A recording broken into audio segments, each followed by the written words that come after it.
Osho's stories, $1,000,000 for a cat. A famous Sufi story is that a ship is coming back to its home country. Suddenly, the ocean goes mad, great winds, and the ship is almost on the verge of sinking. Everybody starts praying. At such a moment, who will not pray? Even the atheist will pray, the agnostic will pray and pray. Forgive what I have been saying. It was all nonsense. Forgive me, but let me reach the shore. But the Sufi was simply sitting there, not praying. The people became angry. They said, "You are a religious man, wearing the green robe of a Sufi. What kind of a Sufi are you? You should have been the first to pray. And we are not religious people, we are just business people. And to us, this prayer is to nothing but business. We are offering God that we will give you this, we will give you that, just say, save us. Why are you sitting silently? Why are you not praying? He said, "You have already said it. Because I am not a businessman. If he wants to finish us all, good. If he wants to save us, good. I am in total agreement with him. Why should I pray? For what? Prayer means some disagreement. Something is happening which you don't want to happen. You want God to intercede, to interfere, to stop it, to change it." The Sufi said, "I have no business of my own. It is his business to bother whether to save or to drown us. If he wants this Sufi to be saved, it is his business, not my business. And if he wants me to die, that is his business. I had not asked for birth, suddenly I was here. I cannot ask about death. If birth is not in my control, how can death be in my control?" Those people thought, "This man is mad." They said, "We will take care of you later on. Let us get to the shore somehow, and then we will take care of you. You are not a Sufi, you are not religious, you are a very dangerous man, but this is not the time to bother and quarrel with you." On board was the most wealthy, most famous man of the country, and he was coming with millions of diamonds and precious stones. He had earned much. He had a beautiful palace in the town, the most beautiful marble palace. Even the king was jealous.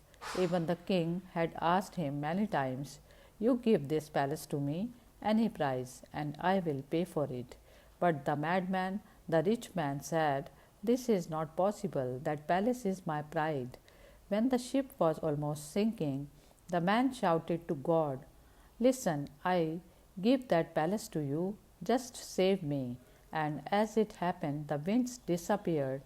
The ocean became calm. The ship was saved. They reached the bank. Now the rich man was in a very difficult position because of what he had said, and he had been angry with the Sufi. Now he was not angry. He said, "Perhaps you were right just to keep quiet. If I had followed you, I would not have lost my palace. But I am a businessman and I will find a way." And he found a way. Next day, he put the palace up for auction. He informed all the nearby kingdoms, whoever was interested. Many kings, queens, and rich people came. Everybody was interested. They were all puzzled to see that just in front of the palace there was a cat chained to a marble pillar of the palace. The rich man came out and he said, "This palace and the cat both are up for auction together. The price of the cat is $1,000,000. Their dollars $1,000,000. The price of the cat $1,000,000 and the price of the palace $1. $1,000,001." The people said, "For this cat $1,000,000 and for this palace just $1." The businessman said, "You don't bother about it. If you are interested, both are going to be sold together. Less I will not accept." If anybody is interested, this is my minimum price. The king of the country said, Yes, I will give you the price, but please tell me what is the secret of the cat and the palace. And he said, No secret, I just got into trouble because of a prayer. I have told God that I will give you the palace, and I am a businessman.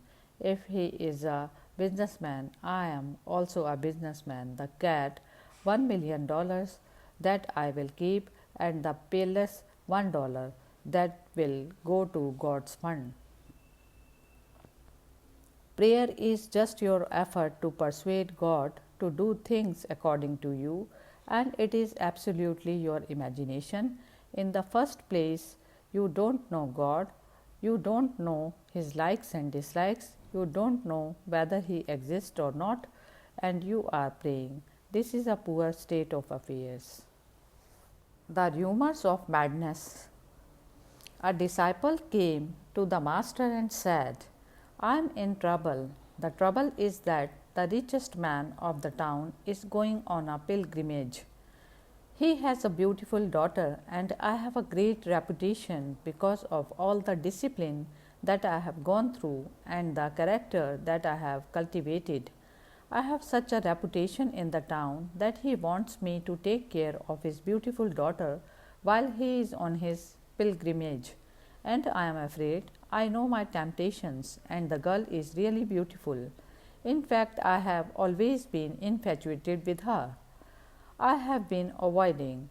This is too much. For 6 months or 9 months, she will be living with me. I cannot trust myself. What should I do? The master said, I know a man who knows the secret. You go to him. And he told him to go to another village where a madman lived. He said, But what can that madman do? I know about that madman. I have heard much about that madman. He is utterly mad. How can he help me? The master said, You just go, but go very watchfully. Watch everything that is happening there. He went to the madman. A very beautiful young boy was pouring wine, and the madman was drinking. Now, Muhammad countries have been down the ages homosexual very much so that it is only the Muhammad paradise which is gay. It is far more advanced than any other paradise. In the Hindu paradise, there is no place for a gay person. In the Christian paradise, no, not at all. Even the Jewish God is very much against homosexuality, but the Mohammedan God is very lenient. Not only are beautiful women provided for the virtuous, but beautiful boys too. This beautiful young boy pouring wine and the madman drinking, this man felt great hatred, condemnation. But because the master had said, Watch and go and ask him for advice, he forgot all about his problem. First he asked, Please tell me what is happening. What are you doing? The madman laughed and he said, This boy is my son, and come close, my glass contains only water. What he is pouring is not wine. The man asked, Then why are you pretending that you are drinking wine? Nobody sips water the way you are sipping. The flask from which he is pouring water is not used for keeping water. Then why? The madman laughed and said, So that nobody entrusts his beautiful daughter to me when he goes on a pilgrimage. This is our device. He must have read the thought. He must have been telepathic. He must have seen this man through and through, so that nobody entrusts his beautiful daughter to me. No, so nobody bothers, so that I am left alone. But please don't tell my secret to anybody, otherwise I will have to move from this town to another town. My madman is a rumor created by me. My characterlessness is a rumor created by me. And if you really want to work on yourself, said the madman, you should do likewise. Go back, start behaving foolishly, stupidly, madly, immorally, at least pretend, and nobody will bother you. Beyond temptations, there is a story told by Sufis about a man who read that certain dervishes, on the orders of their master, never touched meat and did not smoke. Since this tends to fit in with certain well established beliefs, especially in the West, this man made his way to the Javia assembly palace of the illuminated ones to sit at their feet. They were all over 90 years old. Sure enough, there they were, not a spot of nicotine or shred of animal's protein among them, and our hero gasped with delight as he sat drinking in the unpolluted air and tasting the bean curd soup which they provided. He hoped that he would at least live 100 years. Suddenly, one of them whispered, "Here comes the great master," and all stood up as the venerable sage came in. He smiled benignly and went into the house, heading for his quarters. He did not look a day over 50. "How old is he, and what does he eat?" asked the enraptured visitor.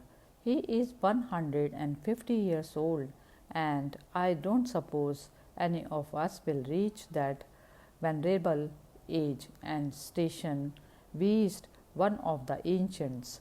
"But of course he is allowed 20 cigars and 3 sticks a day, since he is now beyond being affected by frivolities and temptations." It is a beautiful story. There comes a moment when a man goes beyond all duality, then he is allowed everything. Dervish and his begging bowl. The story is told of a dervish who went to visit a great Sufi master. Seeing his affluence, the dervish thought to himself, "How can Sufism and such prosperity go hand in hand?" After staying a few days with the master, he decided to leave. The master said, "Let me accompany you on your journey." After they had gone a short distance, the dervish noticed that he had forgotten his kashkul, the begging bowl. So he asked the master for permission to return and get it. The master replied, "I departed from all my possessions, but you can't even leave behind your begging bowl. Thus we must part company from here." The Sufi is not attached to wealth or to poverty. He is simply not attached to anything. And when you are not attached to anything, you need not renounce. Renunciation is the other side of the attachment. Those who understand the foolishness of attachment don't renounce. They live in the world, but yet they are not of the world. Unreliable tale. A certain Sufi teacher was explaining how a false Sufi had been unmasked. A real Sufi sent one of his disciples to serve him.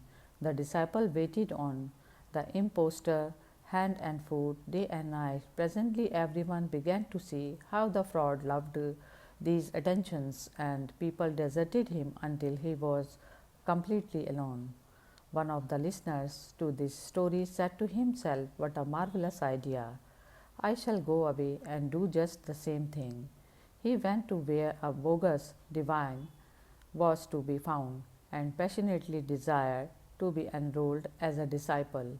After 3 years, such was his devotion that hundreds of devotees had collected. "This sage must indeed be a great man," they said to one another, "to inspire such loyalty and self sacrifice in his disciple." So the man went back to the Sufi from whom he had heard the story and explained what had happened. "Your tales are not reliable," he said, "because when I tried to put one into practice, the reverse happened." "Alas," said the Sufi, "there was only one thing wrong with your attempt to apply Sufi methods. You were not a Sufi." Still alive, I have heard that three old men were sitting in a park discussing the inevitable death. One old man of 73 said, "When I die, I would like to be buried with Abraham Lincoln, the greatest man loved by all." Another said, "I would like to be buried with Albert Einstein, the greatest scientist." Then they both looked at the third, who was 93. He said, "I would like to be buried with Sophia Loren." They both felt annoyed, angry, and they said, "But she is still alive." That old man said, "So am I." A man with a question. A man was advised by his psychoanalyst to go to the hills. He was always complaining and complaining about this and that and always asking questions. He was never at ease with anything, never at home. He was advised to go for a rest. The next day, a telegram arrived for the psychoanalyst. In it, the man said, "I am feeling very happy here." Why? Got married to nothingness. There is a beautiful Buddhist story in China. In a certain town, a very beautiful young lady suddenly arrived out of the blue. Nobody knew from where she came. Her whereabouts were completely unknown. But she was so beautiful, so enchantingly beautiful, that nobody even thought about where she had come from. People gathered together, the whole town gathered, and all the young men, almost 300 young men, wanted to get married to the woman. The woman said, "Look, I am one and you are 300. I can be married only to one. So you do one thing, I will come again tomorrow. I give you 24 hours. If one of you can repeat Buddha's Lotus Sutra, I will marry him." All the young men rushed to their homes. They didn't eat, they didn't sleep. They recited the sutra the whole night. They tried to cram it in. 10 succeeded. The next morning the woman came, and those 10 people offered to recite. The woman listened. They had succeeded.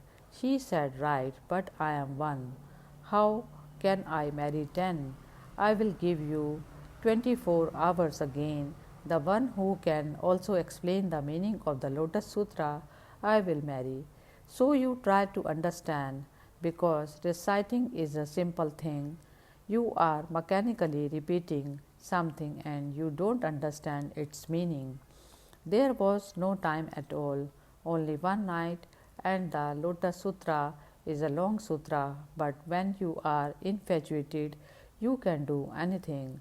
They rushed back, they tried hard. The next day, 3 persons appeared. They had understood the meaning, and the woman said, "Again the trouble remains. The number is reduced, but the trouble remains. From 300 to 3 is a great improvement, but again I cannot marry 3 persons. I can marry only one. So 24 hours more." The one who has not only understood but tasted it too, that person I will marry. So in 24 hours try to taste the meaning of it. You are explaining, but this explanation is intellectual. Good, better than yesterday's. You have some comprehension, but the comprehension is intellectual. I would like to see some meditative taste, some fragrance. I would like to see that the lotus has entered into your presence, that you have become something of the lotus. I would like to smell the fragrance of it. So tomorrow I come again. Only one person came, and certainly he had achieved. The woman took him to her house outside the town. The man had never seen the house. It was very beautiful, almost a dreamland, and the parents of the woman were standing at the gate.